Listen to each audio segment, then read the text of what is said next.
Assalamualaikum warahmatullahi wabarakatuh. Alhamdulillahi rabbil alamin. Wassalatu wassalamu ala ashrafil anbiya'i wal mursalin Sayyidina Muhammad wa ala alihi wa sahbihi ajma'in. Wa qala Allah ta'ala fil Qur'anil Karim, A'udzu billahi minasy syaithanir rajim. Bismillahirrahmanirrahim. Wa may yatawakkal 'ala Allah fa huwa hasbuh. Shadaqallahul 'azim. Amma ba'du. Ma'asyiral muslimin wal muslimat, jamaah salat subuh, jamaah kuliah subuh Masjid Sabulul Muttaqin, hadirin wal hadirat rahimakumullah. Di kesempatan yang sangat mulia ini saya akan menyampaikan lanjutan pada saat kultum di sholat tarawih berkaitan dengan tawakal atau berserah diri. Berserah diri yang dibenarkan oleh Allah adalah berserah diri dengan Allah, bukan dengan selain Allah. Ketika kita berserah diri dengan selain Allah, maka dipastikan kita akan gagal. Karena kita tidak akan ditolong oleh Allah, kita tidak akan dibantu oleh Allah, kita akan diabaikan oleh Allah. Tetapi ketika kita berserah dirinya kepada Allah, bersandarnya kepada Allah, minta pertolongannya hanya kepada Allah, maka pasti Allah akan memberikan pertolongan. Dan ketika Allah memberikan pertolongan, tidak ada satu makhluk pun di muka bumi ini yang dapat menghalang-halangi kita. Tidak ada satu makhluk pun di muka bumi ini yang dapat menghancurkan kita, karena kita ditolong oleh Allah. Sedangkan Allah Maha Kuasa, Allah Maha Perkasa, Allah Maha Kaya, dan Allah Maha Segalanya. Bapak dan Ibu yang kami hormati, namun berserah diri kepada Allah ini tidak langsung kita berserah diri kepada Allah, tetapi harus ada yang kita lakukan, harus ada yang kita kerjakan. Dan inilah yang disebut dengan ikhtiar. Ikhtiar ini adalah sesuatu yang harus kita laksanakan. Karena siapa yang melaksanakan ikhtiar, itu berarti kita telah melaksanakan perintah Allah. Kalau kita berserah diri kepada Allah, bersandar kepada Allah, tanpa kita berikhtiar, tanpa kita berusaha, maka ikhtiar yang kita lakukan berarti kita tidak melaksanakan perintah Allah. Kenapa? Ikhtiar itu perintah Allah, usaha itu perintah Allah. Ma'asyiral muslimin rahimakumullah. Satu contoh, kita ambil dalam satu contoh dalam Al-Quran yang menjelaskan tentang tawakal, banyak sekali ayatnya. Salah satunya adalah surat At-Talaq ayat 3, surat Al-Ma'idah ayat 23, surat An-Nahl ayat 41 sampai 42, kemudian An-Nahl juga ayat 99, At-Taubah ayat 51, kemudian Al-Jum'ah juga ini menjelaskan tentang tawakal, tentang cara kita harus bertawakal.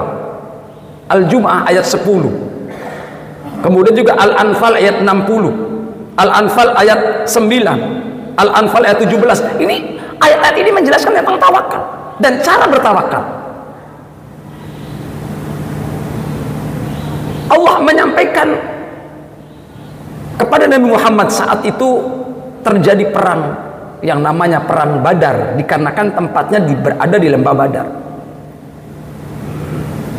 Ketika Nabi Muhammad berperang menghadapi pasukan lawan, pasukan kafir Quraisy pada saat itu, pasukan Nabi cuma hanya berjumlah 313.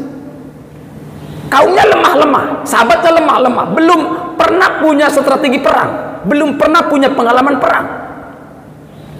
Sementara lawannya 1000 dan itu sudah berpengalaman perang dan memiliki alat-alat yang canggih pada saat itu. Apa yang dilakukan oleh Nabi Muhammad atas perintah Allah? Wa'iddu lahum mastata'tum min quwwati wa min ribatil khail, kata Allah. Wahai Muhammad, bersama dengan sahabat-sahabatnya, persiapkan semua kekuatan yang ada padamu. Atur strategi. Kuda-kuda yang bagus siapkan. Perbekalan apapun siapkan untuk menghadapi lawan. Ini adalah merupakan perintah Allah. Pertanyaannya, bisakah Allah memenangkan pasukan Nabi yang dipimpin oleh Nabi pada saat perang Badar tanpa Nabi Muhammad berusaha? Jawabannya pasti bisa. Mampukah Allah memenangkan pasukan Nabi dan mengalahkan pasukan lawan tanpa Nabi Muhammad harus menyiapkan kuda-kuda yang kuat? Pasti bisa. Bisakah Allah, mampukah Allah memenangkan pasukan Nabi, menghancurkan pasukan lawan tanpa Nabi Muhammad mengangkat pedang? Pasti bisa. Tapi kenapa Allah perintahkan kepada Nabi, wa'iddu lahum mastata'tum min quwwati wa min ribatil khail? Persiapkan kekuatanmu. Strategi apa yang kamu lakukan, silakan persiapkan. Kuda-kuda yang bagus siapkan. Kenapa Nabi Muhammad diperintah oleh Allah untuk mempersiapkan kekuatan? Ini maksudnya, wahai Muhammad, jangan kamu berserah diri kepadaku secara utuh, tapi berusaha dulu. Setelah berusaha, baru kamu berserah diri kepadaku. Jadi kalau ada orang yang sakit kemudian berserah diri kepada Allah, kenapa kamu tidak mau berobat? Saya berserah diri kepada Allah. Ini berserah diri yang salah. Ikhtiar dulu, berobat dulu, cari dokter dulu, cari rumah sakit dulu, cari puskesmas dulu. Setelah kita datang kemudian kita minum obat sesuai dengan resepnya, sesuai dengan aturannya, baru kita berserah diri kepada Allah. Jangan kita miskin kemudian tanpa adanya usaha kita berserah diri kepada Allah. Ini berserah diri yang salah. Kita usaha dulu, ikhtiar dulu apa yang menjadi tugas kita, apa yang menjadi kewajiban kita. Boleh dengan cara berdagang, boleh dengan cara bertani, boleh juga kita menjadi karyawan. Setelah kita berusaha dengan maksimal, baru kita berserah diri kepada Allah. Ya Allah, berikanlah rezeki kepadaku. Baru kita berserah diri minta rezeki kepada Allah. Ini satu fakta bahwa kita berikhtiar itu harus usaha dulu. Kenapa Bapak dan Ibu tidak pernah datang ke majelis taklim? Saya berserah diri kepada Allah. Kalau Allah memberikan ilmu kepada saya tanpa ikhtiar juga, tanpa usaha juga, pasti bisa. Ini ikhtiar yang salah. Kita belajar dulu, datang dulu ke majelis taklim, kita mengkaji ilmu dulu, kita cari guru dulu. Setelah kita berupaya, berusaha, berikhtiar mencari ilmu, baru kita berserah diri. Ya Allah, berikanlah ilmu kepadaku. Nanti Allah akan berikan ilmu kepada kita.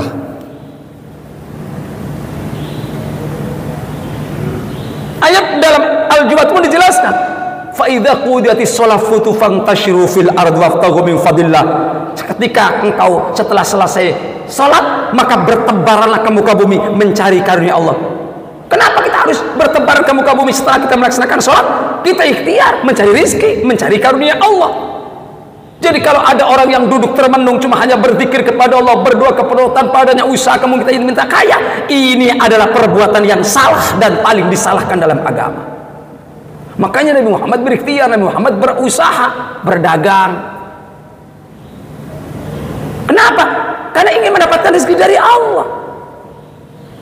Ma'asyiral muslimin rahimakumullah. Jadi usaha dulu. Setelah Muhammad mempersiapkan pasukannya, segala kekuatan Nabi Muhammad persiapkan, kuda-kuda punya bagus dipersiapkan, baru Nabi Muhammad berserah diri kepada Allah. Setelah berserah diri kepada Allah, Allah memberikan pertolongan. Makanya di dalam surat Al-Anfal ayat 17, nanti silakan bisa dibuka, Al-Anfal ayat 17, Allah mengatakan, falam taqtuluhum walakinnallaha qatalahum wa ma ramaita ramaita walakinnallaha rama. Wahai Muhammad, bukan kamu yang membunuh, bukan pasukanmu yang membunuh lawan, tapi aku, kata Allah, yang membunuh mereka. Ketika kamu melempar anak panah sehingga menembus musuh itu mati, matinya mereka bukan karena anak panah kamu. Kamu cuma hanya berupaya, kamu cuma hanya berikhtiar. Yang melemparkan anak panahmu adalah aku, kata Allah. Bayangkan kalau Allah yang melempar anak panah, pasti menancap dan pasti meninggal. Ketika tidak menancap pun pasti mereka meninggal. Ketika Allah yang membunuhnya, maka tanpa kita adanya usaha, tanpa kita adanya ikhtiar, pasti mereka akan mati. Tapi kita melempar dulu, kita membunuh dulu, kita angkat pedang dulu, baru mereka mati. Hakikatnya semuanya adalah mereka lah mati dikarenakan Allah. Mereka jatuh dikarenakan anak panah, itu semuanya karena Allah. Ma'asyiral muslimin rahimakumullah. Setelah Nabi Muhammad mempersiapkan pasukan, menyiapkan kuda, lalu Allah memberikan pertolongan. Apakah pertolongan Allah? Terdapat dalam Al-Quran surat Al-Anfal. إِذْ تَسْتَغِيثُونَ رَبَّكُمْ فَاسْتَجَابَ لَكُمْ أَنِّي مُمِدُّكُمْ بِأَلْفٍ مِّنَ الْمَلَائِكَةِ مُرْدِفِينَ. Allah menurunkan malaikat. Malaikat diturunkan berapa? Alfa, 1000. Subhanallah. Untuk apa? Untuk membantu pasukan Nabi.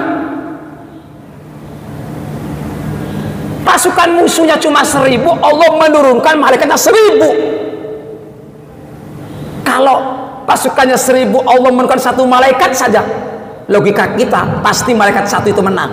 Kenapa? Karena manusia tidak bisa melihat malaikat, sementara malaikat melihat manusia. Kan enak kita perang dengan orang yang tidak bisa melihat kita, enak kita pukul pasti kena, mereka mukul kita nggak kena. Kenapa? Karena mereka tidak tahu saya, posisi saya ada di mana tidak tahu. Kita dendam pasti kena. Kenapa? Saya lihat mereka tidak kenal kita, mereka tidak lihat kita. Malaikat 1 saja bisa mengalahkan 1000 musuh, sedangkan Allah turunkan bukan 1 malaikat, tapi alfim minal malaikati murdifin, 1000 malaikat. Kenapa Allah menurunkan 1000 malaikat? Karena Allah memberikan pertolongan. Kenapa Nabi Muhammad ditolong oleh Allah? Karena Nabi Muhammad sudah berusaha, sudah berikhtiar, dan bertawakal kepada Allah.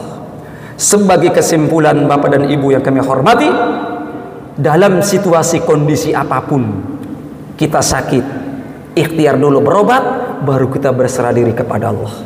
Kita dalam keadaan kesusahan, masalah ekonomi, berikhtiar dulu, berusaha dulu, baru kita berserah diri kepada Allah. Anak-anak kita susah mencari pekerjaan, berikhtiar dulu, buat lamaran dulu, kita minta tolong kepada teman-teman kita dulu yang kenal-kenal kita, baru kita berdoa berserah diri kepada Allah. Apapun situasi kondisi apapun, ketika kita menimpa ingin sukses, maka ikhtiar dulu semaksimal mungkin yang kita miliki, doa dan berserah dirilah kepada Allah. Yakin dan percayalah, Allah berjanji, wa may yatawakkal 'ala Allah fa huwa hasbuh. Barang siapa yang berserah diri kepada Allah, tentu setelah berikhtiar, maka Allah yang memberikan jaminan keselamatan, kesuksesan, kebahagiaan. Demikian dapat kami sampaikan, mudah-mudahan ada manfaatnya. Kurang lebihnya mohon maaf. Akhirul kalam, mari kita bersama berdoa kepada Allah. Rabbana taqabbal minna innaka antas samiul alim wa tub alaina innaka tawwabur rahim. Rabbana atina fid dunya hasanah wa fil akhirati hasanah wa qina adzabannar. Wa sallallahu Muhammadil hamdulillahil alamin. Al-Fatihah. A'udzu billahi minasyaitonir rajim. Bismillahirrahmanirrahim. Alhamdulillahirabbil alamin. Arrahmanir rahim. Maliki yaumiddin. Iyyaka na'budu wa iyyaka nasta'in. Ihdinas siratal mustaqim. Siratal ladzina an'amta 'alaihim ghairil maghdubi 'alaihim waladdallin. Wallahul muwaffiq. Assalamualaikum warahmatullahi wabarakatuh.